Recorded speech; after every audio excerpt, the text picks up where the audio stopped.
years and stuff, back when I was really into some of the sports, but I'm gonna start it just by talking a little bit about the playoffs and basketball as well. NHL.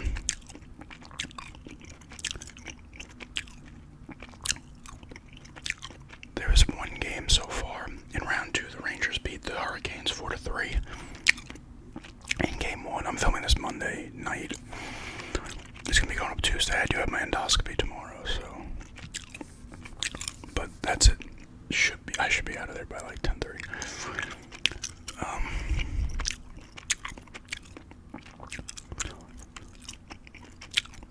The Rangers won game 1 4-3. So they're up 1-0 in that series. Bruins are playing the Panthers. That's gonna be a good series. Honestly, I think that's a 6 or 7 game series. Panthers look good.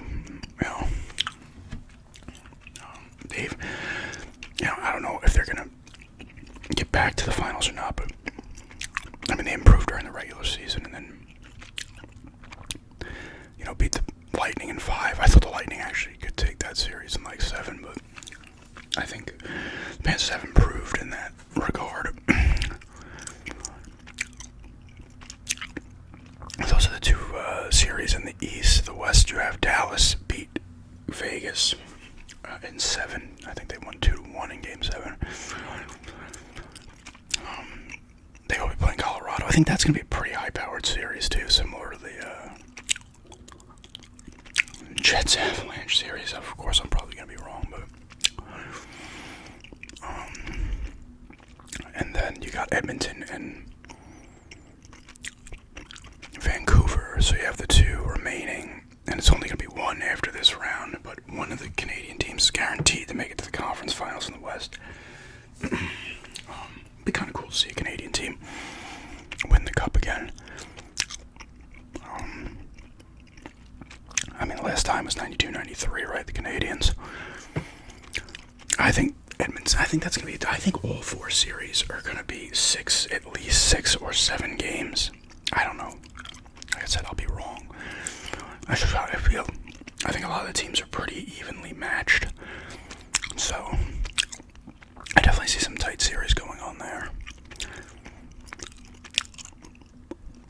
It's funny. I was going back and forth on who I wanted to win at Carolina, because Carolina's eliminated the Islanders now 2 in a row. I mean, the Carolina governor was saying something, the typical shit talking, right? Basic stuff, harmless stuff, but part of me's like, I hope the Rangers beat the Hurricanes, and then part of me's like, wait, no, we want the, I know they beat the Islanders 2 years in a row, and they were talking some shit, but the Rangers are the rival of the Islanders. But I've talked in previous videos that if I had to guess and say, I would think the Rangers win in like 7, but win or lose, I don't care who wins, honestly, at the end of the day.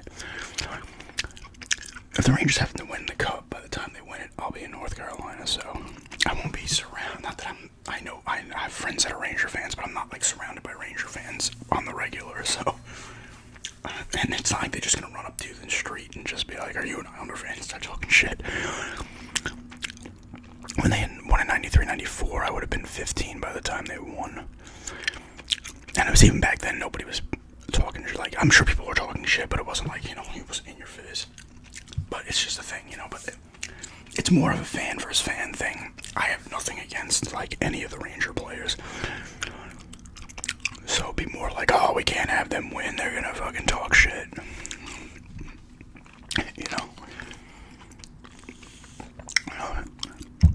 But whatever. I think it's gonna be a good series. Like I said, all series are gonna be good. But yeah, that's just quick hockey on that front. Like I said, I think all series are gonna be good. If I had to guess, I'd say Panthers.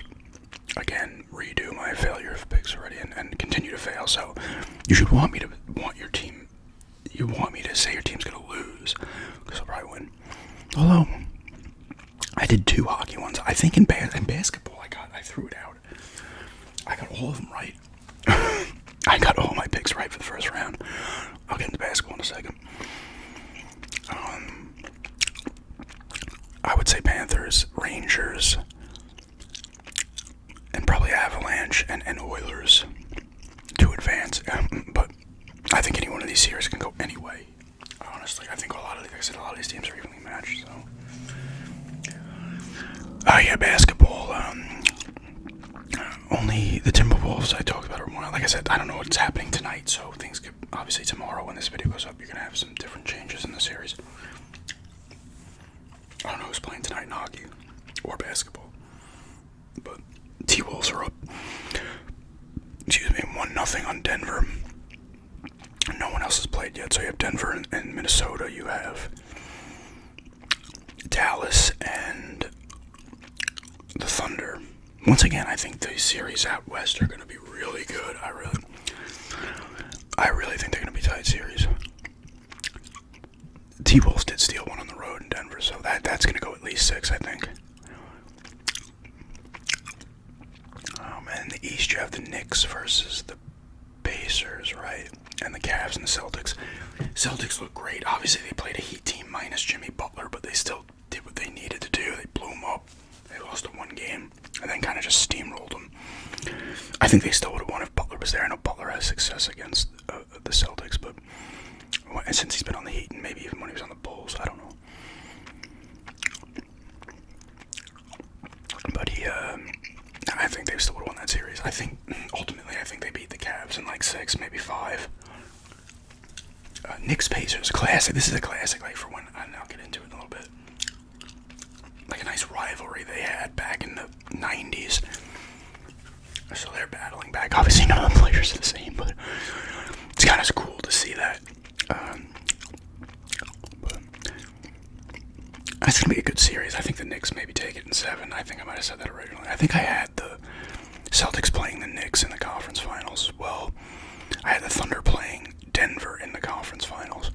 Although T-Wolves win that game 1, so that could go anyway. But I'm going to still say Denver for now. And I'm going to say the Thunder. That's going to be a good series too. Like I said, these series can go anyway in both the sports right now. Like, except that the Celtics should take care of Cleveland. They're just a better team. Cleveland's, younger. I think they won their first series since LeBron was there. So that's been maybe another 4 or 5 years. But it should be good battles. I'll discuss it again when the second round's over, and I'll do a quick both conference final kind of preview for both. But that was just a quick little thing on the playoffs right now. But talking about my own history within because I talk a lot about like who played who in the finals and certain players, and these are players from back then. Like I said, I don't know nearly as many players in any of the sports anymore. I just don't. Baseball probably the least. I know more football. Football's probably honestly the most, but a lot of that's because I followed it throughout the season just to do the recap. So, hockey, I know a good amount of players, but I don't know, I know the Islanders players, I know a lot of the Ranger players, stuff like that, certain teams. But basketball, basketball, I know, Doncic, is that how you say Doncic? I don't know how you say it's Luka. I'm just calling Luka. And Kyrie Irving are both on that team, and then I don't know the other players. And then you have, was a guy named Porter, right, on the Nuggets. Jokic. They have a couple of good dudes on their team. They have a good team, actually. Like I said, I don't know a lot of the players. T-Wolves have Karl Anthony Towns still, right? Rudy Gobert, and the guy who they only keep saying Jordan. He's the next Jordan. I forget his name. Anthony something, right? Anthony Edwards. Is that his name? Isn't that the name of the actor? Is his name Anthony Edwards? I gotta look this up. But, like I said, I don't know a ton of players. Even on the Knicks, I know they have the guy Brunson now. They have Josh Hart, right? I know just he was on Portland briefly. I have a couple other dudes. Randall is our guy. Julius Randall, is he on them still? But yeah, back when. Yep, it's Edwards. I just put an Anthony and his name comes up first because he's all the rage. He's ripping it up though. Yeah, it's him. Pretty sure he's an actor. The guy who was in Top Gun. He's in a bunch of stuff, right? Anthony Edwards.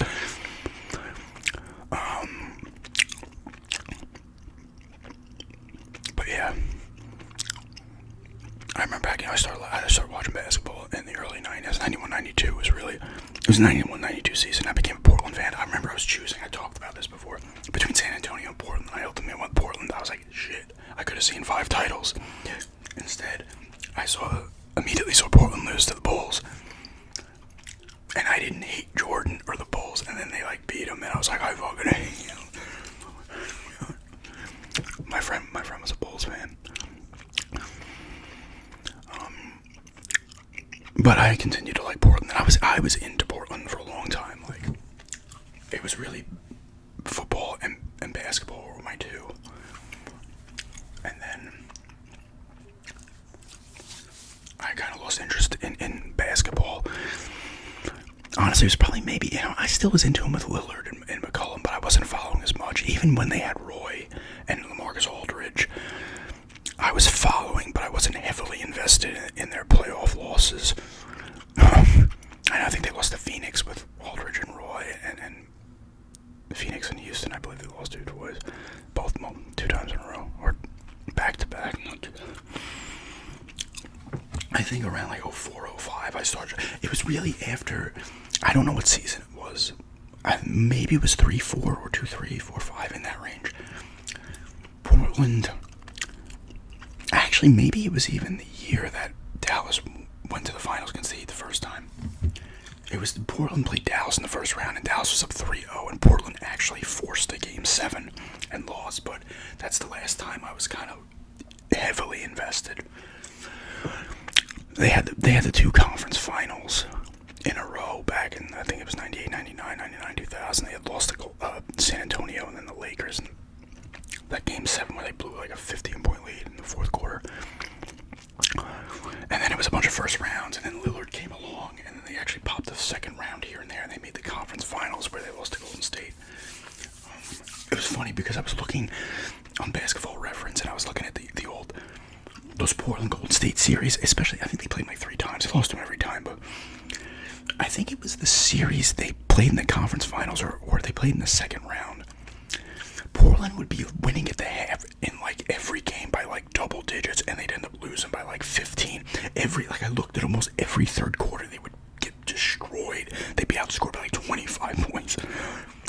And that's the thing with Golden State, especially in that time period when they were going to all those finals.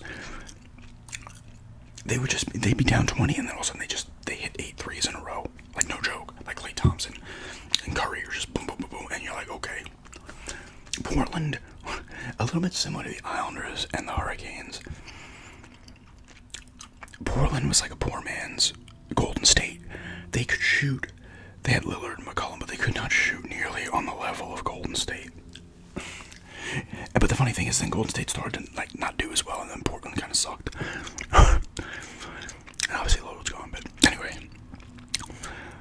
I remember those series. And even going back to like the 80s with basketball, hockey. I went to my first hockey game when I was in 4th grade, so I believe it was 87, 88. They played the Devils. I think it was that game. Blades of Steel had to have been out, or maybe just been out, because I was like, maybe it was 88, 89. Wait, I'm sorry, 88, 89 was 4th grade for me. 87. Alright, so it was. Blades of Steel was out. And I remember I was with my cousin, and I was like, yeah, I'm like, oh my god, the clock doesn't move as fast as Blades of Steel or something.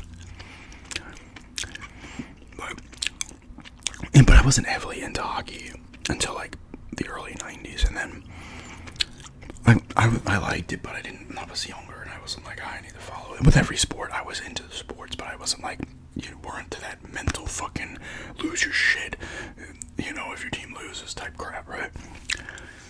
Although that came when I was like 12 with the Broncos, at like 11, 12 years old, and I would be flipping the fuck out. It was embarrassing.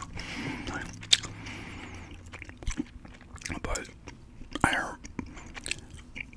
and then the Islanders sucked after 93, 94. They made the playoffs, and the Rangers destroyed them, literally like annihilated them in a 4-game sweep. It was like they outscored them by like 500 goals. No, they literally outscored them by like probably like 20 goals in a 4-game sweep. And then they missed the playoffs for a while, and I'd go to some games too, and I'd watch, and I was just like, well, they're just not good. There's players I liked, and then they got Yashin and Michael Pekka, got better. They had a couple little year run of making the playoffs and losing in the first round every year. And then, oddly enough, since the 2000, they've had a lot more success. But the Islanders' success came in their first 10 years in the league when they went to 5 cups and won 4 in a row. They went to 5 cups in a row and won 4, which a lot of people don't know if you're too young and you don't follow the history of it. I mean, I was alive for the Islanders Cups, but I was not, I was up to 4 years old or whatever. But they had a hell of a team. Bossy, Trottier, Clark Gillies, Bobby Nystrom, Dennis Potvin, Butch Goring, a couple of the Sutter brothers, Billy Smith and Ned. They had a phenomenal team. They were incredible. They literally handed the torch to the Oilers for their dynasty, because in the 4th Cup they destroyed the Oilers, and then they played them again in their 5th chance for 5, and they won game 1. But then the Oilers took the next 4, and then they won 5 in 7 years. And before the Islanders, before the Islanders, the Canadians had won 5 in a row. Then the Islanders won 4 in a row. The Canadians were still incredible throughout the 70s, and even in the 80s they had won a cup. They went to 2, I believe, in the 80s. They lost 1 and won 1 with Waugh, and then they won the other one in 1993. So the Canadians, out of all the Canadian teams, were doing the most. And up until the Blackhawks started to win, the Red Wings started to win cups. They were the only one, the original 6, actually doing anything consistently, because the Rangers had won 1 in 93, 94. And then the Red Wings won 2 in the 90s, and then they won another 2 in the 2000s. And then the Blackhawks won their 3, the Bruins won 1. Obviously Toronto has not won since 67. But the thing is, with the other ones, the Bruins and the Red Wings were a while. The Blackhawks were, a lot of those teams, but they all won their cups when they were, a majority of the cups were 6 teams or 8. I remember my uncle saying, I've talked about this too, because he's a Rangers fan. He's like, I lived in New York when the Islanders were winning their cups.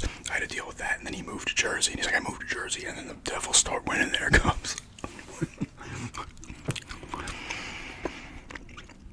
There was some great rivalries in hockey, though, back in the Islanders. And the Islanders, I can't even say they were a rival with anybody at that point, because they were so bad. Because there's no playoff, when they made that cup, that conference final in 1993, they actually took out the Penguins in round 2 in 7 games, and the Penguins were coming off back-to-back, and I think had the best team in the league, point-wise. The Islanders beat them and then lost to the Canadians in 5. I talked about the first round they played the Capitals, and I went to one of the games, and the Islanders won in overtime. It might have even been double overtime. And Darius Kasparaitis, I was sitting we were in good seats. We had the 4th or 5th row on the 1 goal side, on the angle, not directly behind the goal. So we saw that goal up close. We were here, and there's a section here, obviously, the way it goes.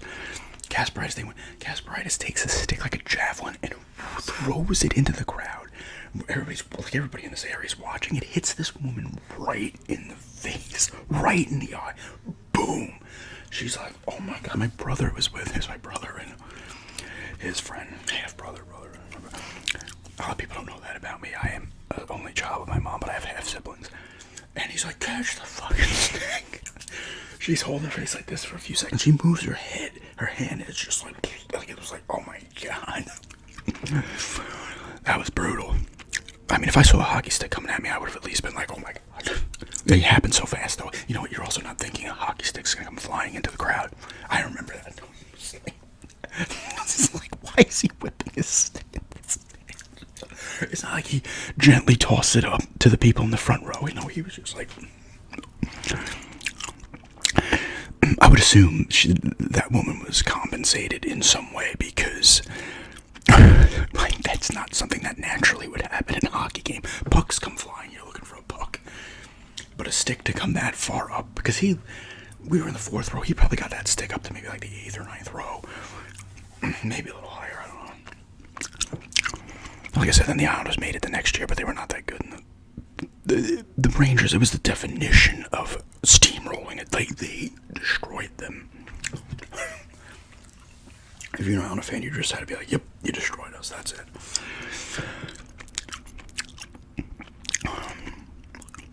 There's so many good players, and I remember from the sports cards, I was getting Hasek, Wah, Ed Belfour, Curtis Joseph, Cujo, Andy Moog. You had Gretzky still doing his thing. Messier, Pierre Turgeon on the Islanders for brief. The Islanders had like Pierre Turgeon, Ray Ferraro, Benoit Ho, Kasparaitis, Malakoff for a little bit. They were both rookies in that 92-93 season.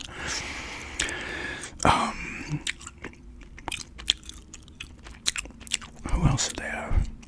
I think Derek Volek was still on that team. I don't think Rich Pilon was. Patrick Flatley, guys like that. Huey Krupp. Was Glenn Healy in net for them that year or no? I forget. But, actually, I don't know. He might have been on the Kings, actually, that made the Cup final that year. I can't remember. But, just so many good, Ray Borg, Adam Oates, Doug Gilmour. Like I said, Gretzky, Steve Yzerman, Sergei Fedorov, and then that's when a little bit later on, that's when the Red Wings took off. Martin Brodeur coming along there. Joe Sakic, Timo Solani, Pavel Bore, Mo Gilney, Pat LaFontaine, Lemieux, Yager. I mean, that Penguins team was stacked those 3 years. I mean, wow. They had Ron Francis, they had Kevin Stevens. Rick Tocchet might have been on that team too. I think Barrasso was in that. There's a reason they went back to back. But even back then, some of those teams get taken down. Like you look it's funny when they played the North Stars in the 1991 finals, because back then 4 teams from each division made it. It wasn't like it is now where 5 could possibly make it. There's 2 wild cards. That then it was just the first 4 in each division. So you'd have teams making the playoffs. That last team typically was under 500. But the North Stars were under 500 and made the Stanley Cup Finals and actually went to 6 games against Pittsburgh and that, Mike Modano and stuff. But that's how it was. But that's how hockey always has been. A team could have a losing record. They get in there and boom, boom, boom. They beat their division winner. They beat, they beat whoever they would have beaten. The Islanders division winner as well to get to the Stanley Cup. So, like I said, Brett Hull, Brendan Shanahan, Theo Fleury, Brian Leach, defenseman. I said Ray Borkwright, Ally Afraidy, Phil Housley.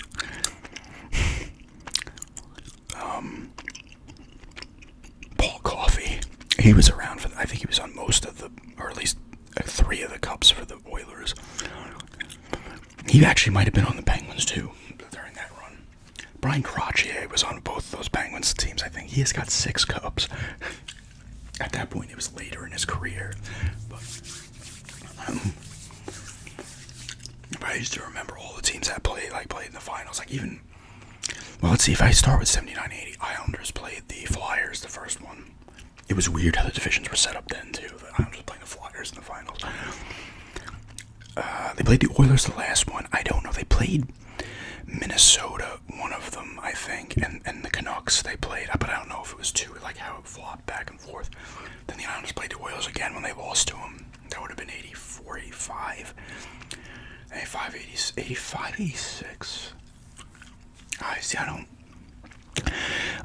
I know, I think it was 86, 87 maybe, that the Canadians played the Calgary and won. 87, 88, and 88, 89. No, wow, how did this go? Oh wait, no, I'm sorry. 83, 84 was the 5th cup. They played in 83, 84, the Islanders and Oilers, and the Oilers won. Okay, so 83, 87, 90, 88, 81, 81, 82, yeah. And then 84, 85, I don't know who they played. It could have been Boston, actually. It was either Boston or Philly. And then 85, 86, I think was 83, 84, 85, 85. 85, 86, I think was Canadiens, Flames. 86, 87, 87, 88, the Oilers won both again, and they might have, I'm not gonna look it up. They would have played they might have beaten Boston and Philly just each twice. I don't know for sure though. So I'm trying to think of who else was in the East that was coming out of the East, or that they could have played. God, and then 88, 89 was Calgary and the Canadiens again, I believe, and the Canadiens won. I mean, the Calgary won that time. And then 89, 90 was the Oilers again, and they might have played the Brownie. I gotta look it up now. How many times did they play those teams?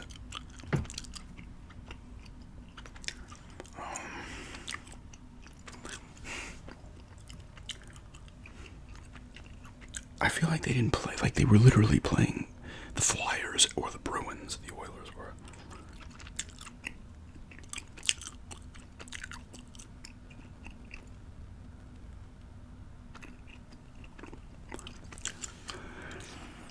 I want to see this real quick, just go to their thing and see real quick.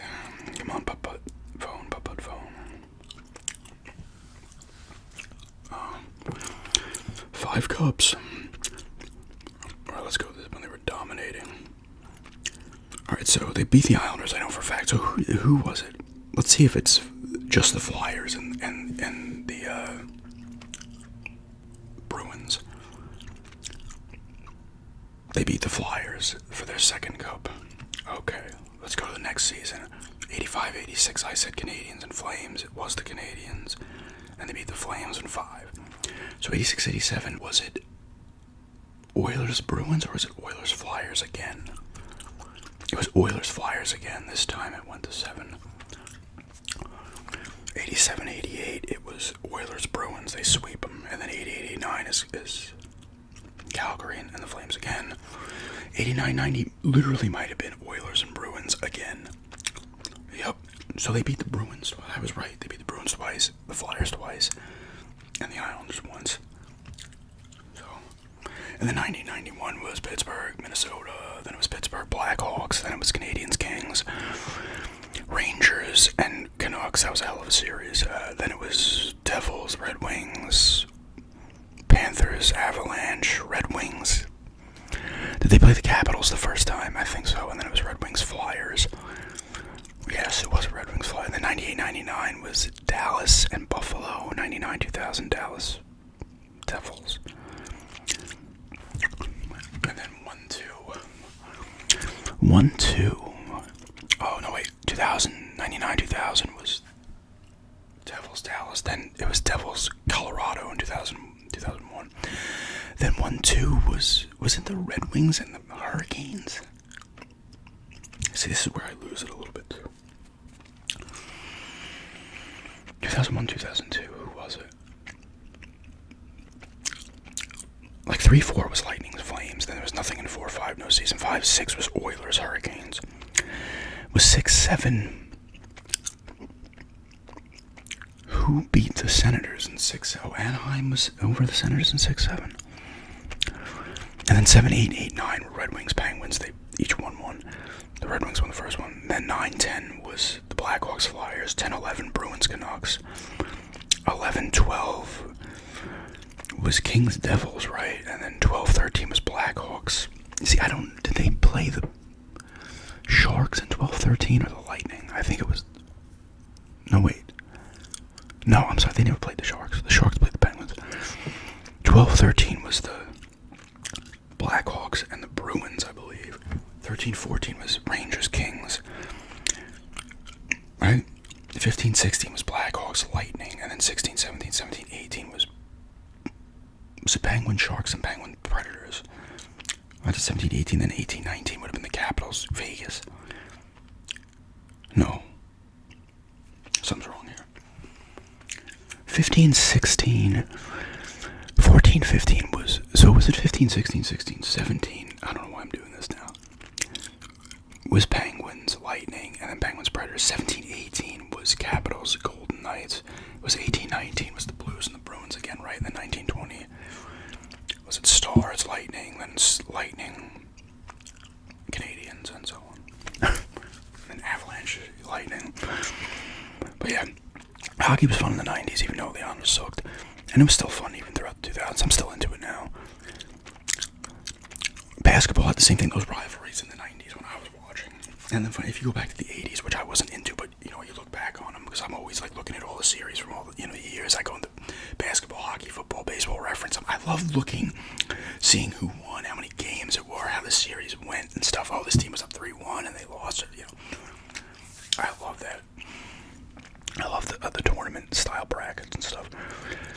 But it was literally all the Celtics and Lakers, like literally, like I think Bird or Magic played enough. Each one of them, they were at least one of them was in the finals throughout the 80s, and I'm pretty sure the Celtics won in 80, 79, 80. I think they might have beaten was it 79? Was it 80, 81? I think it was actually 80, 81. They beat the Rockets twice and the Lakers once. Then they lost to the Lakers twice. The Lakers beat the Celtics twice. They beat the Pistons once.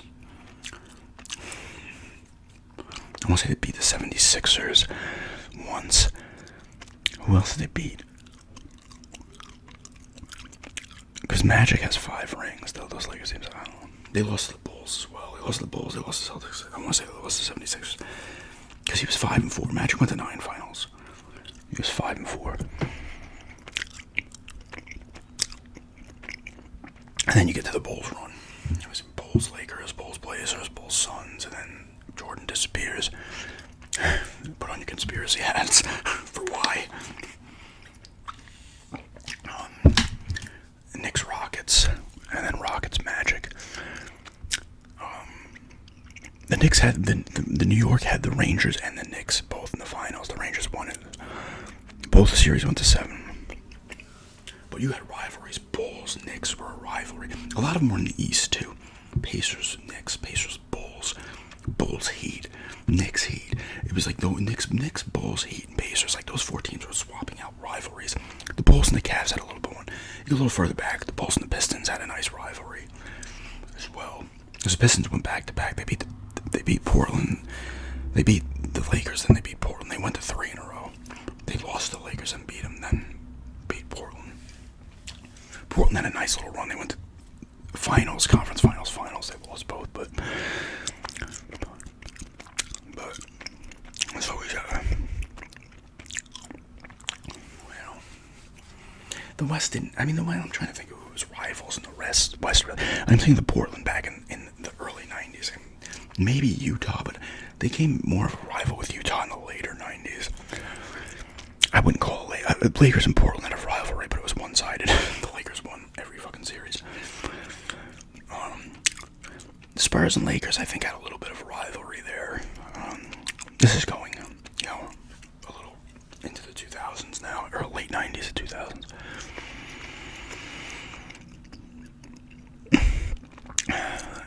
I want to say Seattle and Phoenix had a little bit of a rivalry in the 90s, the early to mid-90s. Seattle, nice little run. They went to that one finals where they lost 72-10 Bulls, where they refused to put Peyton. George Karl didn't put Peyton on Jordan until like game. They were down 3-0 in that series, and then they won 2 in a row, but it was too little too late. George Karl took 3 games to make adjustments. He's an idiot. And that was a good Sonics team. You had Detlef Schrempf, Kemp, Peyton. I think Sam Perkins might have been on that team. I could be wrong. They had other good players on that team too. I can't remember. I just remember Schrempf, Peyton, Kemp. I don't think Kendall Gill was on there at that point. It was a good. I think that team won over 60 games too. All the teams Jordan played pretty good. I mean, that Portland team was stacked. And here's the thing about Portland. Sabonis, they drafted Sabonis. I didn't notice this until today. I always knew Portland drafted him in 87, but he didn't come over to like 95 because he was in Russia. And they were like, he couldn't leave or whatever. I don't know what the rules were or what the reasonings were. But, I don't know if he's actually Russian, but part of the USSR back then. I don't know. I know he was drafted. He was originally drafted in '86 by the Hawks, but it was voided for some reason. I forget what it said. And then '87, he was drafted by Portland, but he doesn't come over in '95. And he was still good when he came over, and his body was breaking down. He was much older. Everybody's like, man, if he came in even 1990, they could have easily won a title or two. Like, I think they would have beaten the Bulls. They took the Bulls to 6, and in Portland fashion, this is a thing with Portland, they blew a big lead in Game 6, in like a 15-point lead to the Chicago in Game 6 as well, so. Portland has a thing with blowing big leads in deciding games. But man, you put on, because Duckworth was solid, but you put Sabonis on there. Like, Sabonis was unreal. Hell of a passer, could shoot a 3. He didn't do it a lot, but he could shoot. And he was a solid defender for someone who was, he could defend Shaq. Shaq was always going to get his, because Sabonis was big, but Shaq was big and really, like, built, and also Sabonis was a little fragile at that point. But he would do work on Shaq too, but Shaq was just another. By the time he got to the Lakers and in their title run, he was just like, you just gave him the paint. It was like a guaranteed 2. The refs just had to call fouls on him, because if they didn't, he would average 50.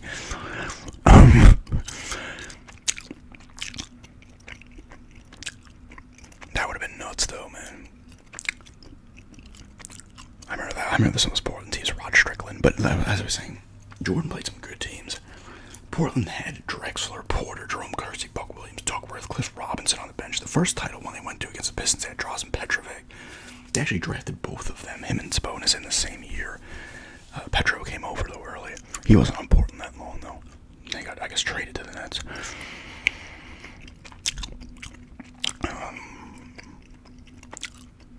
The Suns team, I mean, the Lakers team the Bulls played was kind of on the end of their run, clearly. You know, a lot of wear on those players for all the title runs they went to. The Suns team was really good, though. You're talking Barkley, Marley, Kevin Johnson, Richard Dumas might have been on that team. Was Jeff Hornacek on that team? That was a good team. And even when they played, like I said, the Sonics were good, and then they played the Jazz back to back. And then, Jazz had Malone, Brian Russell, Stockton, Antoine Carr. Was that Antoine Carr on that team? They might have had Hornacek, actually. And Danny Ainge was on the Suns team that played the Bulls, and he was on the Portland team that played the Bulls, too. But yeah. And then things change, and the Spurs win some titles. The Lakers win a bunch of titles. The Pistons get in there and have a run. They go to 2 titles, but they went to like 6 conference finals in a row. That's when they played the Spurs in the finals, and the final scores were like 79 to fucking 65. Different game than it is now. They weren't like focused on the 3 back then. It was literally like clock it up. Kind of like how the Devils and the Islanders would play it under Trotz, a defensive, slow it down slog. But,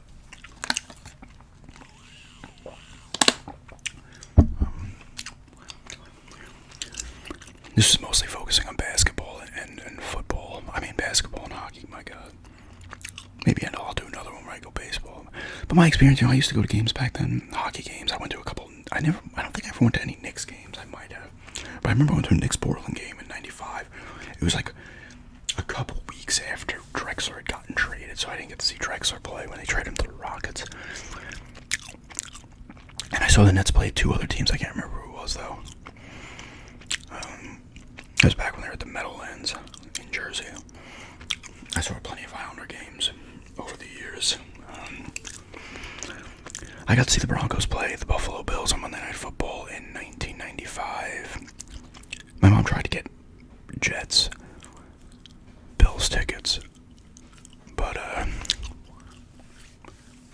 they were sold out. No, not Jets Bills, Jets Broncos tickets, but that was sold out. She's able to get Monday Night Football. So me and my friend went with her. We went up. I missed school that Monday and Tuesday.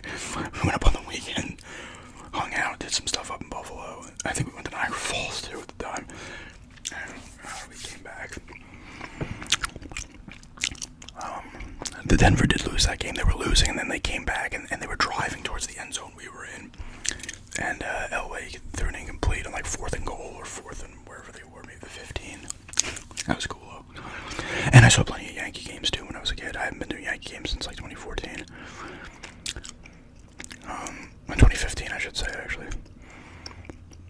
used to go to a lot of Yankee games though when I was like the 93, 90, 92, 93, even 94 before the strike, and then 95.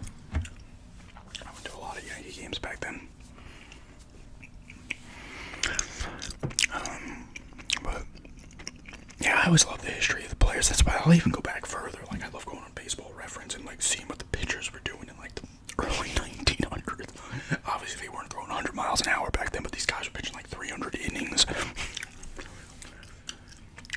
Probably pitching about 60 or 70. But I'm not one of those people that's like, oh, so they played with plumbers or whatever. Now, granted, there was points where people actually part-time jobs and they were actually doing other stuff, but which is actually pretty impressive. But I don't look at things like that though, because you have to go by the era it's in. You know, it's like you take, and that's why I love, you know, the debate of LeBron and Jordan. You know, I look at it from this perspective. If Jordan played in the league now, he would be shooting threes. He would practice and get better at shooting threes. I think LeBron would easily be able to play in Jordan's era. The only thing with LeBron is, now he'd just have to adjust. If he was playing with a similar mindset that they used to play back in the 90s, he'd be fine. A lot of the players now, they get fouled, they cry about it. Everybody knows it, right? Flopping is a thing. You use it as a tool to get free throws. But I'm picturing LeBron against the Pistons team that literally were punching Jordan in the gut when he go. LeBron has the physical presence to handle that. But would he be able to? Like a guy with like Rodman would just get in LeBron's head. But if LeBron had the mentality of the players back then, he would be chucking dudes around. Like, if he just was like, I'll hit you too, because if he's hitting someone, it's going to fucking hurt. That's why I look at it. If you take the player's game and adjust it to the era, they'd still be awesome. Like, Jordan wouldn't just play now and just be like, I'm not going to shoot any threes. He was an okay three-point shooter. He can shoot many. I think he hit the 9 or 6 against Portland in the finals in like the first quarter or some bullshit. Of course it was against Portland, but I always look at it that way, you know. A guy like Will Chamberlain realistically could probably play in an era, you know, like, and it's just the game was if it wasn't for these guys that you call plumbers, there'd be no game now, you know, like, they're playing in their era, you know, like, come on, it's insulting, and they'll be saying it about LeBron. People are already making jokes like, oh, LeBron just played with podcasters, like, they're already, 25 years from now, there'll be some sick player in the NBA, and they'll be like, LeBron played with fucking podcasters. I look at all of it. I'm impressed, and I like seeing how the game changes, even if I don't like the changes. I like seeing it. It's cool when you live through. You know, in the 90s, you would have more scoring and also defensive battles. Certain teams did certain things. You know, it's the same thing they say with Gretzky, too, and stuff. You know, in hockey, they're like, oh, Gretzky. Give Gretzky, you know, bring him into this era with his fucking skill, or Lemieux, and give him all the state-of-the-art technology they have, the way they can work out and everything. You know, a lot of guys back in the day, especially baseball, they're freaking smoking cigarettes and getting drunk before the game. When you look at Babe Ruth, you're not like, look at that guy's figure, he's an athlete. But you can't compare. It's stupid to compare eras because you gotta compare everything. Technology is completely different. Like, come on. I try to appreciate all. That's why I like going back in the history and seeing what players were doing back then and how a series went and stuff. I like that stuff. And I think LeBron's phenomenal. I'll joke either way. This is how I am as a human being. I'll bet you're a LeBron fan, Jordan's the GOAT. You're a Jordan fan, LeBron's the GOAT, just to piss him off. I say take the player. LeBron could play in any era because he is a big fucking dude. And he's obviously one of the best ever. You're not going to argue that if you want to say he's the GOAT or not, but he's one of the best ever. And I'm not talking about longevity with stuff too, you know, because guys play longer, you're going to accumulate stats, but he's still playing at a very high level. But if you take his best years, he's fucking amazing. Like, I can argue the way he goes about jumping. It's crazy that a guy, one of the best players of all time, has been on like, you know, 3 different teams in his bounce back, you know. But the league's different now. Guys are almost mercenaries. They just go all over the place. There's not as much loyalty. Well, Curry's been on the Golden State the whole time. Some players do stay the whole time now. And Kobe lasted the whole time on the Lakers. If you don't count that he was on the Hornets for 5 seconds before they traded him in the draft. That was another thing I was looking at. Because I was looking at NBA drafts. Man, that Kobe draft was ridiculous. You had Allen Iverson, Kobe, just guys like Kerry Kittles. Was it Sharif Abdul-Rahim? He was in there. Jermaine O'Neal was in there. Steve Nash was in there.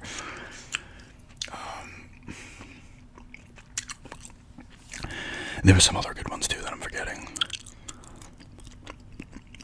That was it.